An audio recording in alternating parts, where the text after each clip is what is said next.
ભરૂચ નજીક આવેલા કવિઠા ગામમાં નબીપુરના પીઆઈ તેમજ 2 કોન્સ્ટેબલો દારૂ વેચવા માટે દબાણ કરે છે તેવા અનેક આક્ષેપો સાથેની સ્યુસાઇડ નોટ લખી અને ધૂળેટીના દિવસે જ એક ખેતરમાં જઈ અને ગામના યુવાને ઝેરી દવા પી અને આપઘાત કરી લેતા સમગ્ર જિલ્લામાં ચકચાર મચી ગઈ છે। નબીપુરના પીઆઈ અને 2 કોન્સ્ટેબલ સામે ગુનો દાખલ કરવામાં આવ્યો છે।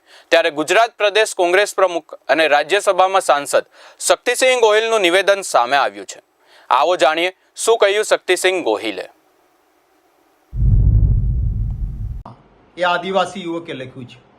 એ સ્વીકાર કર્યું છે કે હું પહેલા દારૂનો ધંધો કરતો હતો, મારી સામે કેસ થયો એ મેં સ્વીકાર કર્યો હતો, પણ એ પછી દારૂનો ધંધો સંપૂર્ણપણે આદિવાસી યુવક કીર્તન અમૃતભાઈ વસાવા કહે છે બંધ કરી દીધો। આમ છતાં પીઆઈ પોલીસ ઇન્સ્પેક્ટર આવીને વારંવાર ધમકાવે, મારે કે હપ્તો આપ। મેં કહ્યું કે મેં દારૂ બંધ કર્યો છે, હું હપ્તો કેમ આપું? તો કે ફરી દારૂ વેચવાનો ધંધો ચાલુ કર, અમને હપ્તો આપવો પડશે।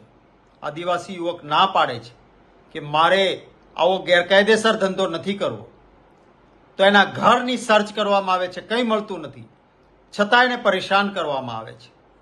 આદિવાસી યુવકની મરણોત્તર નોંધ મુજબ એમની પત્નીને, બહેનને તથા દીકરીને રાત્રે ઉઠાવીને પોલીસ સ્ટેશનમાં લઈ જવામાં આવે છે। આવા પોલીસના ત્રાસના કારણે આદિવાસી યુવક આત્મહત્યા કરે છે। કેટલી શરમનાક ઘટના છે।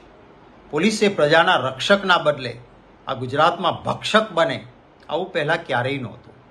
આજે સરકાર પોલીસ તંત્રનો જે દુરુપયોગ કરે છે, ચૂંટણીઓમાં પોલીસને હાથો બનાવીને વિરોધ પક્ષના ઉમેદવારોના ફોર્મ પાછા ખેંચાવવા, ધમકાવવા, બૂથના અંદર ખોટા વોટિંગ માટે ઉપયોગ થાય છે, હપ્તાઓ ઉઘરાવવામાં આવે છે અને પરિણામે પોલીસ ઓફિસરો પણ સરકારથી સહેજ પણ ડરતા નથી અને બેફામ બનીને ગુજરાતના